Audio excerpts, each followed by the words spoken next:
Yeah, it is started, ma'am. Okay. So good evening, everyone. Today, let us welcome for this 25th SOAWAL webinar talk by Dr. Sharanjeet Dhawan. She is Assistant Professor, Department of Mathematics, NIIT University, Neemrana, Rajasthan. And she earlier she served as an Assistant Professor in NIIT Jalandhar, DAV University Jalandhar, Central University Haryana, and Swami Vivekananda Institute of Engineering and Technology, Punjab.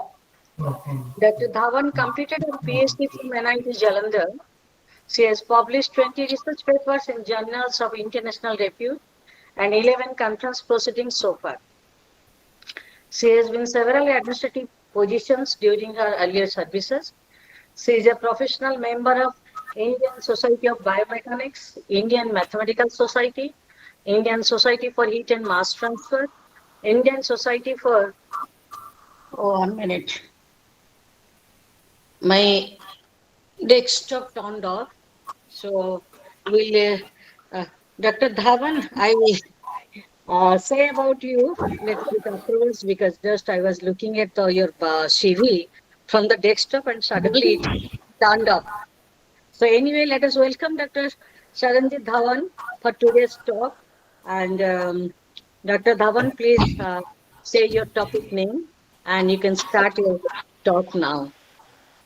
Okay, thank you so much, Professor Manjula Das, convener CDS, and I also thank worthy Vice Chancellor Siksha of Rajasthan University and all the organizers for giving me this opportunity. Ma'am, actually, in this lecture, when Dr. Ambit discussed with me that Yeah, you are running graduate and postgraduate courses at your department, then I thought to choose such topic which should be familiar with the students also, and so that we shall start from beginning and may proceed towards some advanced level, so that that's they very shall be very able to nice. enjoy. So Yeah, yeah. particularly I chose the topic of differential equations. Then we will see that what a differential equation is. They might be familiar with that because they all are holding their graduation in mathematics, I guess. So then we will Yeah. study some of the models. So Yes. shall we start? Yeah. Okay, with your permission, ma'am. Thank you so much. Let me share my screen.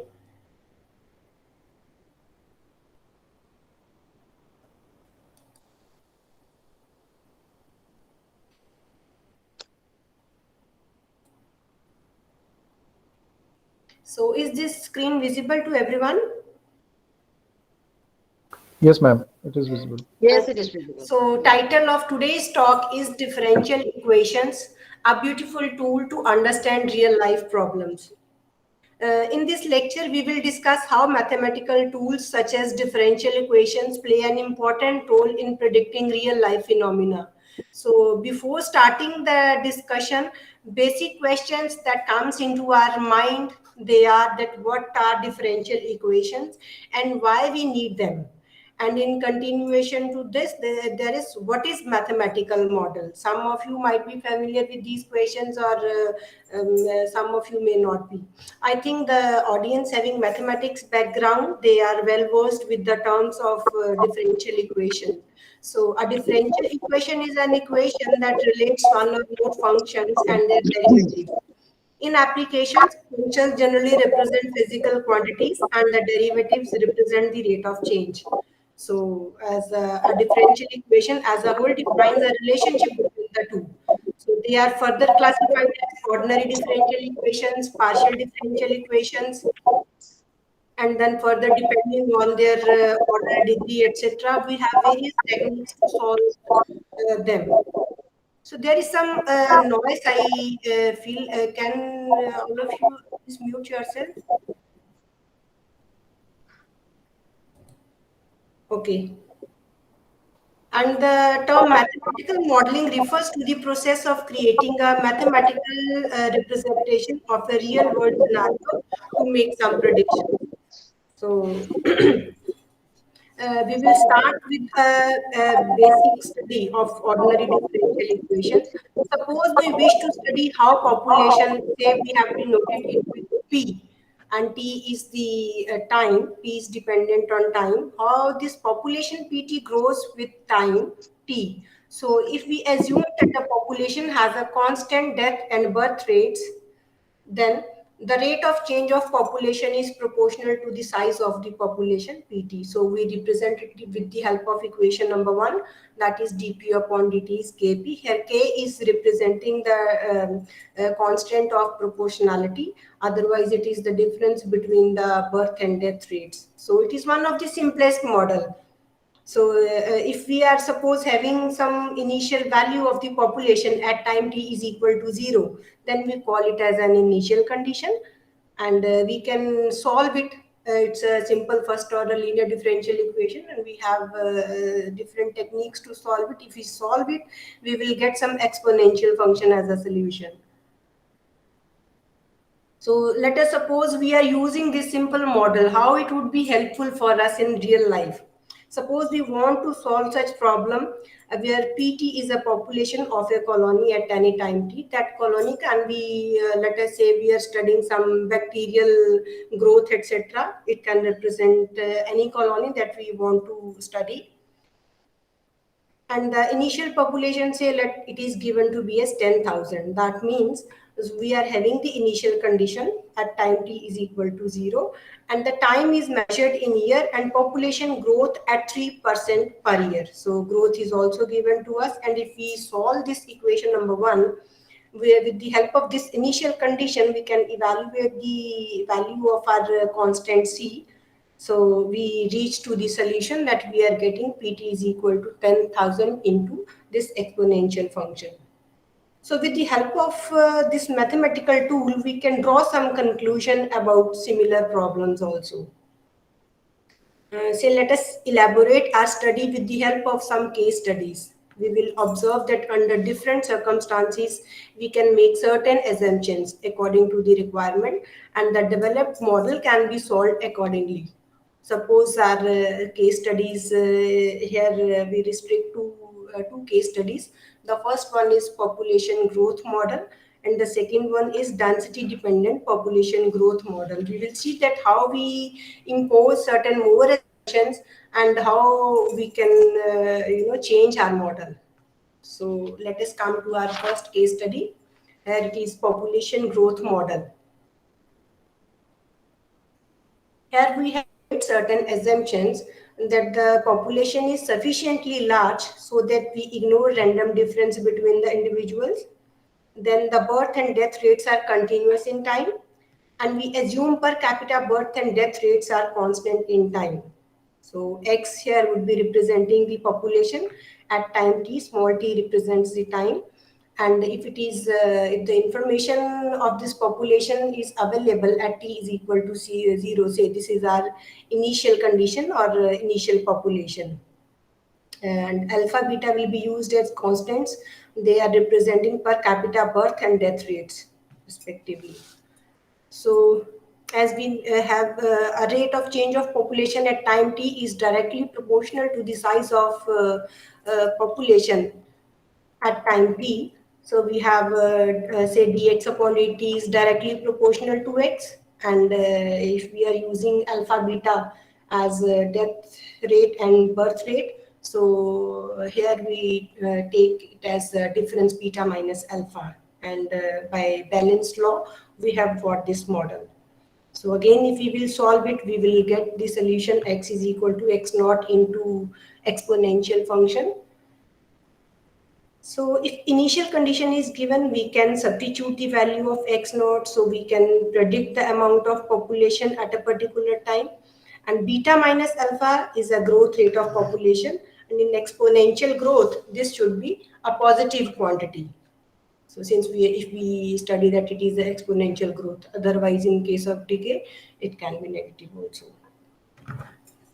So in the second case study, if we see there is limited growth of population, then we assume that population is sufficiently large, so we ignore random difference between the individuals. The birth and deaths are continuous in time, and also we assume that per capita birth and death rates are constant in time. Also, we ignore immigration and emigration. So taking into consideration the similar notations that we have used, that x will represent my population at time t, x naught would be the initial population. We can use the balance law, and we have this model in hand, and we can solve it with the given initial condition. So we observe that how useful in differential equations are to study a physical phenomena. Like here in these case studies, we took into consideration certain assumptions, and we modeled these population models, which would be helpful for various studies. It depends what we want to know, what do we have in our hand. So similarly, we will now extend our study of differential equations for further models. These were the basic population models that I just used to show that how the differential equations are helpful. So in this previous discussion, we came across basic first order differential equations. Further, let us see how they are helpful in understanding some more complex phenomena such as battles. So now we will see two important models of battles based on Lanchester theory, and we will see how they were formulated and solved to draw some conclusions. So before starting our Lanchester theory, let me briefly tell you what would be here. Actually, in 1916, Frederick William Lanchester, he was an English aeronautical engineer. He proposed his own model of combat dynamics in his book that was named Aircraft in Warfare. It is available worldwide. You can also Google it. It is there. He wanted to illustrate the principles of concentration during the World War I. So he proposed two theories. The first one was Lanchester's linear law, and the second one was Lanchester's square law. So actually what was happening, the linear law reflects the inability, or more accurately, the futility of either side to mass its forces effectively. Lanchester referred to this as a characteristic of ancient war. That like in ancient times, there were battle between the two parties. Let us say here we have considered a blue army and a red army.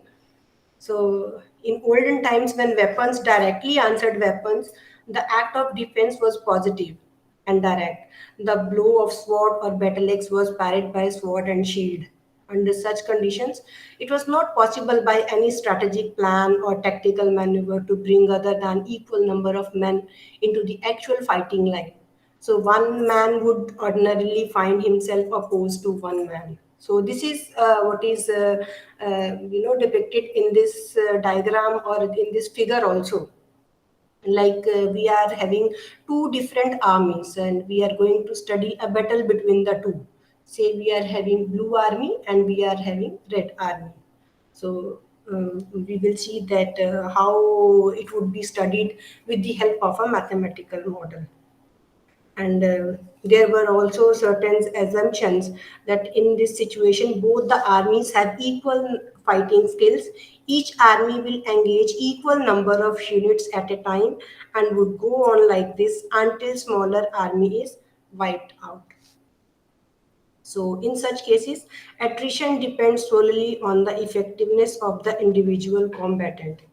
So these are two armies, and we can see that 5 men from blue army and 5 from the red army, they are engaged in the war. So it is just represented with the help of this rectangular frame in yellow. So it is showing that from both the armies, equal number of men are involved in the battle when it is started. Okay. So let us try to understand its mathematical concept. Suppose red and blue forces are engaged in the combat, and that is represented with the help of capital R and capital blue. And small t is representing the time. Both the forces are unaimed fire and targets remain constant, and we can write the corresponding mathematical model given by these two equations. Assuming the death rates are proportional to the product of size of the two armies. So here a small r and small b, they are the fighting effectiveness of each combatant. That is the attrition rate actually. So the attrition rate is the rate at which one surviving combatant destroys the opponent. And like we need to solve this equation, we need some initial conditions to evaluate the constant in terms of mathematics. So these are our initial conditions, that is R naught, that is the initial army men available when we started the battle, the when T was 0. Time is not yet started. So initial availability of the red and blue army is R naught and B naught. So we know how to solve it, and when we solve it using our basic techniques, we reach to this expression of the form 4. So this is called Lanchester's linear law. So it will help us to see that under what conditions who will win. So this is all given by the equation number 4. Now we will see that what will happen if actually this scenario is practically available.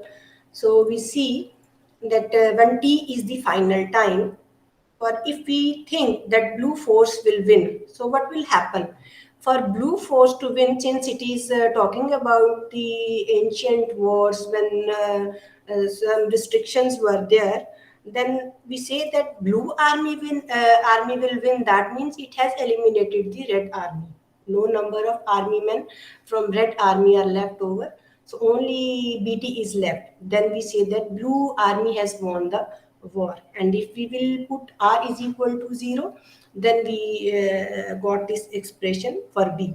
So using just we rearrange these terms, and we reach to this conclusion, that is, for blue force to win, effectiveness ratio need to exceed the initial force ratio. This is our initial force ratio, R naught B naught, and this is our effectiveness ratio that was given by the attrition rates of red and blue army. So this ratio, when this is greater than the initial force ratio, then we will say that our blue army is winning. And similarly, if we claim, or if we say that under what circumstances red force will win, then similarly, if red force is winning, that means when battle ends, there are some number of army men left from red army, and blue army is totally eliminated. And similarly, if we will put this B is equal to 0 in our previous expression, we reach to this equation, that, and we rearrange the terms, we get this ratio. So here it is B upon R, and here we are getting R upon B. So thus for any of them to win, whether red army win or blue army win, the effectiveness ratio need to exceed the initial force ratio. This would be the conclusion from these two expressions.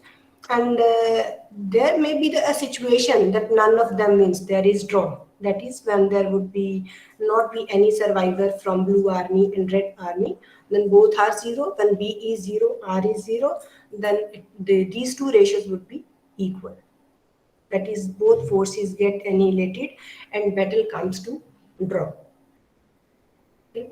So, but there were some certain limitations of this linear law. So that's why to overcome these limitations, and to the more focusing on the modern warfare, the second law was given by Lanchester. That was the Lanchester's square law. So first, we need to understand what was the difference between the Lanchester's linear law and square law. The first foremost difference was that the linear law was based on the ancient combat, and the square law was based on the modern combat. And in case of linear law, one target at a time, as we saw in the diagram, that when blue and red armies were engaged in the war, the equal number of men were from both the parties, and there was one-to-one war between the two armies. One army man from blue army is competing with the one element of the red army, so there was one-to-one combat. But it is not so in case of Lanchester's square law. So let us see what it says. the restriction established by the linear law is now lifted.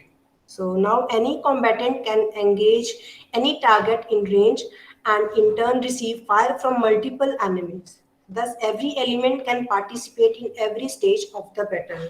So there is no more restriction of one-to-one engagement. So any number of men can attack on a particular focus also. So, in addition to the homogeneity of the forces and aimed fire properties, it also assumes that forces are within weapon range of one another and the attrition coefficients are constant and known. So that means each side's losses are proportional to the currently surviving strengths of the opposition. So now let us see how this thing is modeled with the help of differential equations again. So here we have mathematical expression for this. So equation number 5 and equation number 6, capital R and capital B are representing the red and blue armies. So it means that instantaneous death rate experienced by a fighting group is equal to the product of the number of opponents and their individual fighting abilities. These are the fighting abilities, small b and small r. And this is the, since it is the rate of change of red army, so opponent is blue army here, and in case of blue army, opponent is the red army. So small b and small r again represent the attrition rates, that is the rate at which one surviving red combatant destroys the other combatant. So if we solve equation number 5 and 6, we get this expression in this form, that is 7. And these are the initial army men in red army and blue army. So this is called the Lanchester's square law. So it can predict the outcome of a combat if initial strengths and effectiveness constants of both the forces are known. So this model has several mechanistic interpretations in the literature also on human warfare, which assumes that armies are reduced according to the rate of incoming fire from opposing army. Later on, we will also see certain examples, and we will see how, if we are having some numerical values, how we can solve these models and we can draw the conclusions. So let us see what are the observations from the Lanchester's square law. So, like we want to see that under what circumstances blue force will win or red force will win, then again we will solve it and we come to the conclusion that for blue force to win, relative effectiveness ratio of two forces must exceed the square of the initial force ratio. Similarly, if we want to see that when under what circumstances red force will win, then we will reach to this conclusion. And at this stage, when both forces get annihilated together, battle comes to draw, then they are equal. So let us see an example here where instantaneous death rates of two armies are given with attrition rates and initial strength. Suppose we are having these two differential equations and we know they are representing my battle, and we are having some initial strengths of red army and initial strength of blue army, that is 1500 and 900, let us see. Now our objective is to know who will win at what time. This is what we want to know from the given data that is given in the form of differential equations. Here we are having the values of small r and small b. They were called the attrition rates. So we can answer these questions based on our study. So if we solve these equations, we get an expression of the form this r and b. So it can be observed that the value of blue army never touch 0. So it means blue army will not fully vanish. But since red army will touch 0 at some time, red army will be eliminated completely. And as a result, we declare that blue army wins. So to calculate the time in which red army is defeated and the losses sustained by both the sides, we put r is equal to 0, then we will get T as 0.6. So further, to find the losses sustained by the Blue Army at this time, we get V as 498. That is the number of soldiers lost by the Blue Army. And finally, at the end of the battle, Blue Army is left with 402 number of soldiers.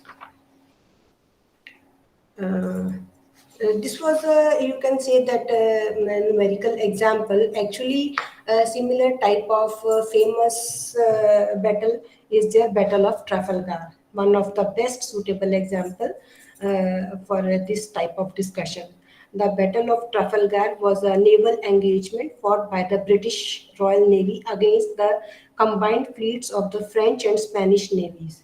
So we can see in the figure that the ships in each fleet lined up in a row. So these are the fleets. We can see the one is on this side and the other one is on this side. They are represented with the help of white and black colors. So they are sailing parallel to each other. We can see this one is sailing in this direction and parallel to this, the another one is sailing. Okay. So they are sailing parallel to their opponents and firing as they sail past each other. So these arrows, they are representing their firings. So this fleet is firing on the opponent, and this fleet is also firing on the opponent. So these arrows are representing the fires of each fleet on the opponent. So they repeated this maneuver until one fleet disabled or sank the other. So we can see that this firing continued until or unless one of them eliminated the other one. This battle can be represented with the help of system of differential equations also.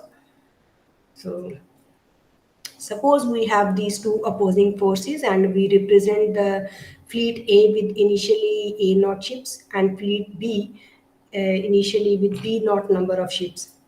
Since the losses for each fleet will be proportional to the effective firepower of the opposing fleet, mathematically we can write down in the form of equation number 10 and 11. And here it is assumed that effectiveness does not change throughout the battle, so that the rate at which a navy loses ships is proportional to the number of ships in opposing fleet. So these two equations indicate that the rate at which one navy loses ships depends on only two things. The first thing is the number of ships in the opposing fleet, and the second one is effectiveness of the opposing fire. So now we want to know that if the two fleets are equal in the battle, so that means if they are equal, that means A and B, they are equal. So we, let us say we take some constant value, say it is K. So what would be the effect on the number of ships still fighting in the battle? So if we add these two equations, if we add them, so adding, we get equation number 12 of the form. So we reach to this expression, and it will show that the total number of ships in the battle decrease exponentially over the time of the battle. On the other hand, here we added them and we got this result, and in case we find the difference between the two, so if we subtract, then we reach to this conclusion, and it will show that during the battle the difference in the number of ships that remain in the winning fleet A and those remaining in the losing fleet B increase exponentially. Okay. So we can also find the expected number of ships remaining in a particular fleet when the other one is eliminated. So let us say B is eliminated. So that means we will put B is equal to 0. And we know that the expected number of ships remaining in fleet A. So we will use the initial condition, and we reach to this expression that is given by equation number 16, and the value of A is given by this quantity. So this is the number of ships in fleet A at the end of the battle. And in continuation to this, there was a principle of concentration.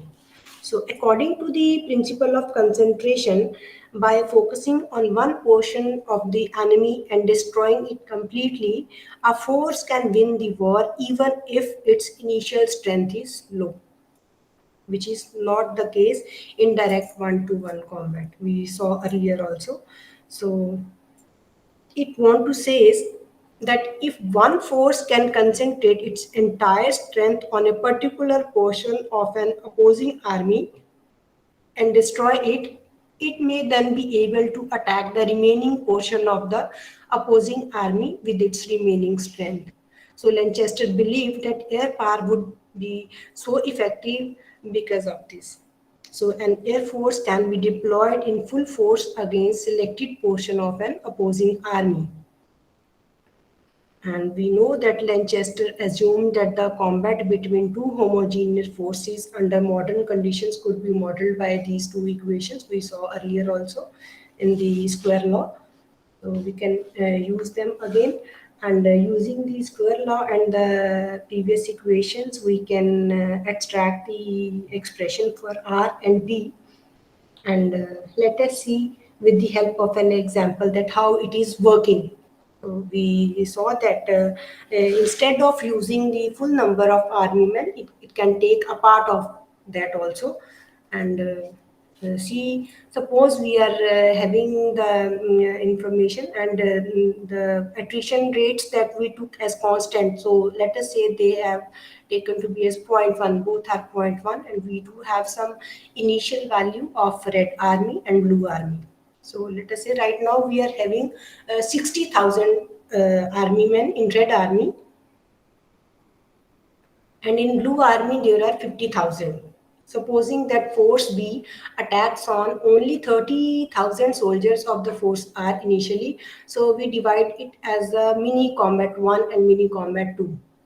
So total number of army men in red army are 60,000, but in the first mini combat we see that only 30,000 take part. So 30,000 are still left here. So when red army men are 30,000 here, and from blue army they are 50,000, they take part in this battle, and it continues. Thus, for the winning condition of B, clearly we need this inequality to hold, and we are having R is equal to 0. That means we will get the time T as 6.93 units. It depends on our modeling that what units we are assuming, whether it is in terms of years or something else. So the number of B soldiers surviving in first combat is 40,000, and so the remaining 40,000 soldiers from force B now will fight against the 30,000 soldiers of the red army that they were left over. So in the second mini combat, it was the first mini combat where 30,000 army men from red army were engaged in the battle, and for the remaining 30,000 in the second part of combat, remaining 30,000 are here. And again, we have assumed the attrition rates A and B as constant. So the condition of winning of B is this inequality shall hold. And if we put R is equal to 0, we get the time T as 9.73 units of time. That is approximately 10. So force R gets annihilated. And number of B soldiers surviving in this combat is given to be as 26,548. So, to understand the overall picture of such models, we can also have the phase plane analysis. So, let us see the picture of our phase plane analysis. I hope students are already familiar with the phase plane analysis, when we can solve the given system of equations with the given initial conditions and values of all the parameters corresponding the different values. We will get infinitely many solutions for the system. But a model is formulated and solved to answer some particular question. So for this purpose, we need to analyze all these infinite number of solutions. So phase plane analysis will help us to understand the model phenomena. So we see that we have And the Lanchester's model with aimed fire is given by the system of equations, and the equilibrium point, the only equilibrium point is 0, 0. So we will see what is happening. We see that the dr and dt, that is rate of change of red army and blue army, both are negative, and r and b are positive. So both R and B are decreasing. So this direction of both R and B is decreasing. So here we are representing the red army, here is blue army. So the direction is depicted with the help of negative direction. So the resultant direction is towards 0. So it is shown. And to sketch the trajectories, we need the turning point. So for the turning point, we will put dB upon dr to 0, and it will give us that r upon b into r upon b is 0. But we know that small r and small b, they are representing the attrition rates, and capital R and capital B, they are the red and blue armies, and they all are the positive quantities. So this means it can't be is equal to 0. So no turning points are there. So since dB upon dr is always positive, and b is an increasing function of r. So to observe the behavior of b for large value of r, we find the value of b. So we get the equation of straight line. So it is being represented here. For very large value of r, a small quantity k will contribute nothing. So we can neglect it also. So that is it is moving towards infinity. So it will look like a straight line. So to find the b intercept and the r intercept, we put r is equal to 0 and b is equal to 0. So we have b will cut the axis when k is 0. K is greater than 0, and r will cut the axis when k is less than 0. So since the direction vectors are decreasing for k greater than 0, as we increase the value of r, it will be asymptote to b is equal to r upon b root r. So we have represented these asymptotes. That would be the condition when B wins. And if R naught B naught is the initial condition, we will move towards B axis and will stop at root K. That is at the stage when number of soldiers in red army is 0 and B army wins. So for R army to win, that means red army to win, for k less than 0, we will move towards R axis and will stop at root negative of b upon rk, where b is 0. So that is the number of blue soldiers is 0. So we can this way analyze our model of war also. Though we studied so many advantages, and we saw that how we can solve these models considering certain assumptions, but still there are some drawbacks that we can see. That like other mathematical model, Lanchester's combat model is also having drawbacks like constant attrition rates. We saw that whether we took small r and small b as attrition rates, they were always taken to be as some constant quantities. But actually, in real life applications, when we will have to study some battle model, they may not be constant. So it is one of the biggest drawback of this model. And also it talks about the homogeneous forces, that both the forces are homogeneous, but it may not happen actually. Also, non-combat losses such as surrenders and desertions, etc., are not considered. So there can be many more parameters also, but they have not been included. So beyond Lanchester's linear and square laws, we will see some modified models also. So let us say now we see there is some mixed combat. That means both the forces are not alike. Like we saw in the previous cases, there is red army and blue army. Now in case of mixed combat, both of them cannot be of same type of army. So in this particular model, we considered that the second one is the guerrilla force. So The losses to the guerrilla forces are proportional to both the number of conventional force and its own numbers. So now we see that how this model will be modeled. So since here we can see that if X is the guerrilla force, X is representing the guerrilla force and Y is representing the conventional force. Okay. So since guerrilla combat loss rate is proportional to the number of guerrilla and conventional encounters, whereas in case of conventional combat loss rate is proportional only to the number of guerrillas. And again, small a and small b, they are the constants representing the combat effectiveness of each other. And the guerrilla force is largely or entirely organized in small units that are dependent on the support of the local population. Tactically, the guerrilla army makes the repetitive attacks far from the opponent's center of gravity with the view to keeping its own casualties to a minimum. So this may provoke the enemy into the brutal, excessively destructive response, which will both anger their own supporters and increase support for the guerrillas, ultimately compelling the enemy to withdraw. So this may happen actually. That's why the opponent is changed here, and we have taken into consideration this mixed combat. And if we solve these two equations, so we will reach to this result. And from here we can draw some conclusions and we can extract the value of y. So we have extracted the value of y, which will give conditions of winning force for each other.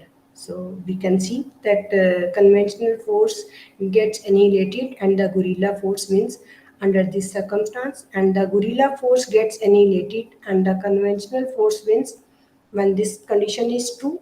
And if there is equality, then that means the forces annihilate each other. So similar type of models and similar type of modifications we can see in our models. So it was the some basic assumptions that were considered to formulate and to solve these models. Otherwise, if we have our own objectives, we can formulate our own models to achieve our targets. So here are the suggested readings that were taken into consideration for this. And in case you further need to discuss something, so here is my email ID. This Thank is you all. very much. Right? Thank you very much, madam, for this, for such a nice presentation. Choosing a different topic after all. Thank you so much, sir. So thank you. Audience, please, if you have any questions, please ask the speaker. Yeah, Priyanka ma'am. Ma'am, hello, ma'am. Hello, ma'am. In the present modern war and combats. So, like when you talk about a particular population, so I mean this question is just out of context. Like how many soldiers or how many people will be alive? This also depends on the food supply and all other factors also. Right? जिससे और Priyanka ma'am. आगे बढ़ जाएगा तो like Ma'am, your that voice is breaking. Your question is not audible. Better if you can write it, because I am not able to understand few words from your sentences. okay, ma'am. Am I Priyanka audible ma'am, clearly now? please write in. You Yeah. are audible, but at some times your words are breaking. So Okay, I think it is because okay, let me write down. you can write down. I Yeah. could guess that you are asking something from the population model, but rest of the sentence was Yeah, not. ma'am. Actually, I was just saying, like, say we are taking the case of a war combat. Other than war, I mean, soldiers can also die due to lack of food facility also. right? Exactly. This Yeah, is what we discussed in the drawbacks of Lancaster model, that yeah, many parameters were missed there. Some of them may also surrender. yeah, ma'am. Yeah, Like yeah, there can be many possibilities. So yeah. when we are constructing our model, we need to take care what parameters, what assumptions we are making, what is the focus of study. So it is Okay, all depending on us when we are formulating our model. okay, okay, okay. Thank you, ma'am. Thank you. Welcome, ma'am. Uh, any other question from the audience?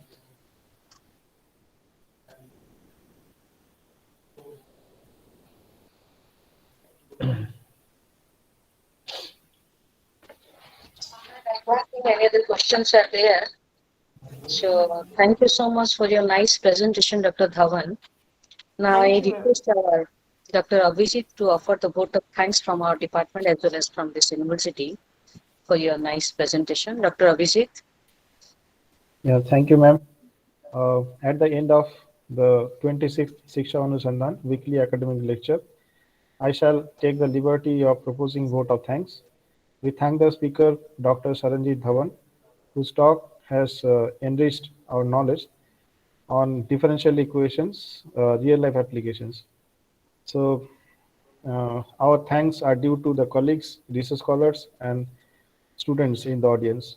Our big thanks go to Dr. Manoj Naik, the Honorable President of Siksha Anusandhan deemed to be University, who has been always a source of inspiration to all of us.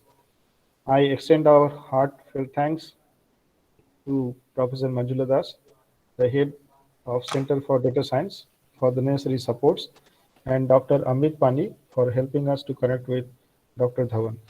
Lastly, I, on behalf of the Center for Data Science, Siksha Anusandhan deemed to be University, extend my heartfelt thanks to all. Thank you, Dr. Dhawan, once again for such a wonderful talk. Thank you, Dr. Saranjit Dhawan, and thank you, Abhijit. Yeah, Thank you thank so you, much, ma'am. ma'am. I am also really thankful to you, all of you. You gave me such a wonderful opportunity that I could discuss some of my viewpoints. Though there can be many other models, it is such a vast Yes. area, mathematical modeling. You cannot discuss all the models. So I just wanted to, bring some of the models. They should not be boring for the students, but at the same time, they shall be able to understand how we are, enriching our knowledge in the field of mathematical modeling. So this was my main objective. Right. Right. So ever there is any opportunity for me, I would be happy enough to serve for the institution. Thank you so much. Thank you all. Thank, Definitely, we will inform you in Yeah, sure, future. ma'am. Thank you. Sure, ma'am. Thank you so much. Thank you, ma'am. Dr. Dhawan, recently, in the coming March, we are going to conduct an international conference. Okay, madam. So if you want, you can join over there and you can contribute your paper also there in For the, sure, ma'am. I'll yeah. request Dr. Amit to be in touch regarding Yeah, the same. And he will share you the brochure, etc. yeah, And sure, madam. yeah, thank Thank you you so so much. much. Thank you, everyone. Thank you, everyone. thank you, Thank ma'am. Thank you. Thank you all. Here I'm officially stopping the recording and end the meeting. Thank you, ma'am. Okay, sir. Thank you.